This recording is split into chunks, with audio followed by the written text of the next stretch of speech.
प्रदेश में प्रस्तावित नई टाउनशिप नीति लागू करने की राज्य सरकार ने कवायद तेज कर दी है। नीति के प्रारूप को फाइनल करने की दिशा में काम शुरू कर दिया गया है। क्या है पूरा मामला, जानने के लिए देखिए फर्स्ट इंडिया न्यूज की ये स्पेशल रिपोर्ट।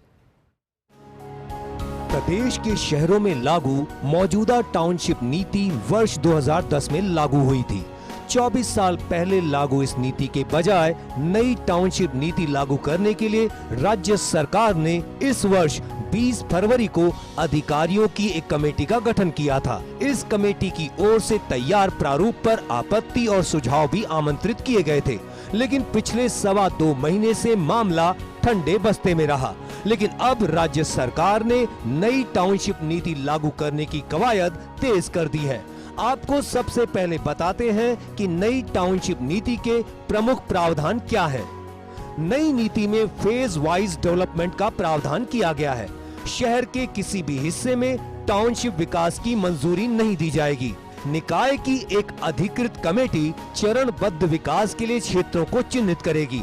यह कमेटी नगरीयकरण योग्य सीमा में विभिन्न दिशाओं में क्षेत्रों को चिन्हित करेगी। इन्हीं चिन्हित क्षेत्रों में टाउनशिप विकसित करने की मंजूरी दी जा सकेगी।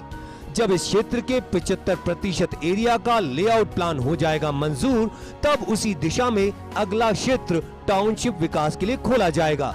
पेयजल और विद्युत आपूर्ति की उपलब्धता, संभावना, मास्टर प्लान, रोड नेटवर्क, मौजूद एरिया से नजदीकी क्षेत्र की विकास क्षमता आदि कारकों के आधार पर चरणबद्ध विकास के लिए क्षेत्र का चयन किया जाएगा। इंटीग्रेटेड रेजिडेंशियल टाउनशिप के लिए चरणबद्ध विकास की बाध्यता लागू नहीं होगी। इंटीग्रेटेड टाउनशिप कहीं भी लाई जा सकेगी। इंटीग्रेटेड टाउनशिप जयपुर में न्यूनतम 40 hectare, Ajmer, Bikaner, Jodhpur, Kota, Udaipur, Shahjahanpur, Neemrana Behror SNB complex, Bhiwadi, Alwar और भीलवाड़ा में 20 हेक्टेयर, अन्य शहरों में न्यूनतम 10 हेक्टेयर पर इंटीग्रेटेड टाउनशिप लाई जा सकेगी। इंटीग्रेटेड टाउनशिप में विकासकर्ता को टाउनशिप एरिया के निर्धारित हिस्से में ग्रुप हाउसिंग विकसित करनी होगी। जयपुर, शाहजहांपुर, नीमराणा बहरोड कॉम्प्लेक्स, एसएनबी और भिवाड़ी में 40%, अजमेर, बीकानेर, जोधपुर, कोटा, उदयपुर, अलवर और भीलवाड़ा में 30% और अन्य शहरों में टाउनशिप एरिया की 20% भूमि पर ग्रुप हाउसिंग लानी होगी। इंटीग्रेटेड टाउनशिप के लिए विकासकर्ता को संपर्क सड़क, बिजली और पानी की उपलब्धता सुनिश्चित करनी होगी। नई टाउनशिप नीति में यूडीएच मंत्री की अध्यक्षता में राज्य स्तरीय इम्प्लीमेंटेशन एंड मॉनिटरिंग कमेटी का गठन किया जाएगा। यह कमेटी टाउनशिप नीति के इम्प्लीमेंटेशन, मॉनिटरिंग और रिव्यू को लेकर बड़े फैसले ले सकेगी। इस कमेटी में नगरीय विकास, स्वायत्त शासन विभाग, ऊर्जा विभाग और जल संसाधन विभाग के सचिव शामिल होंगे। साथ ही डेवलपर एसोसिएशन के 2 प्रतिनिधि भी इस कमेटी में शामिल होंगे। नई टाउनशिप नीति के प्रस्तावित प्रावधान के अनुसार विकासकर्ता को टाउनशिप का 7 साल रखरखाव करना होगा। टाउनशिप के सभी विकास कार्य कर उनका 7 साल तक रखरखाव करना होगा। इसके लिए निकाय टाउनशिप के 2.5% भूखंड अपने पास ही रखेंगे। सही तरीके से रखरखाव होने पर 7 साल बाद ये भूखंड निकाय मुक्त कर देंगे। अगर रखरखाव के कार्य में रहती है कोई कमी, तो इन भूखंडों के बेचान से निकाय रखरखाव का खर्च निकालेंगे। टाउनशिप नीति के प्रारूप पर आपत्ति सुझाव देने की अंतिम तिथि पहले 15 जुलाई रखी गई थी।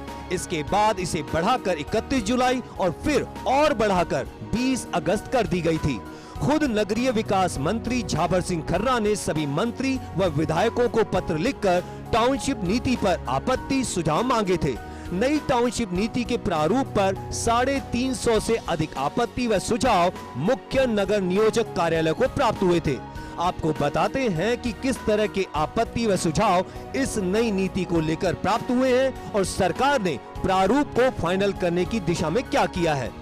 नई टाउनशिप नीति के प्रारूप पर ऊर्जा मंत्री हीरालाल नागर ने भी सुझाव दिया था।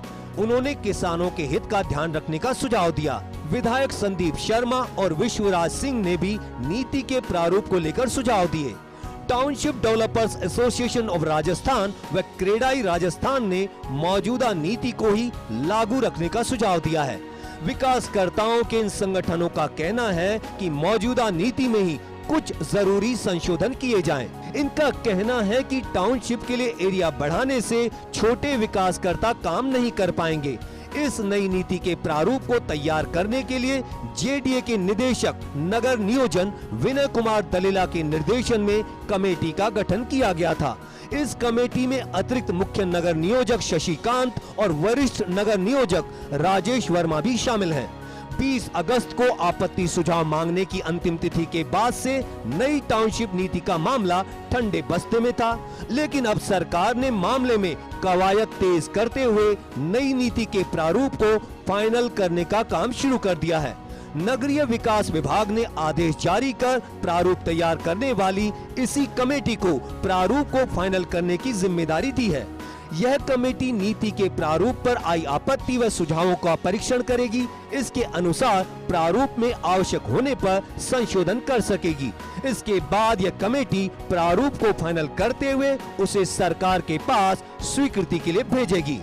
नई नीति के प्रारूप को फाइनल करने की जिम्मेदारी तो अधिकारियों की कमेटी को दे दी गई है, लेकिन कब तक ये प्रारूप को फाइनल करेगी और इस फाइनल प्रारूप को सरकार को सौंपेगी, इसको लेकर कोई टाइम लिमिट तय नहीं की गई है।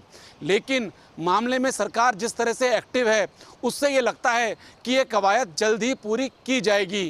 कैमरा पर्सन गिरीश के साथ Abhishek Srivastava, First India News, Jaipur.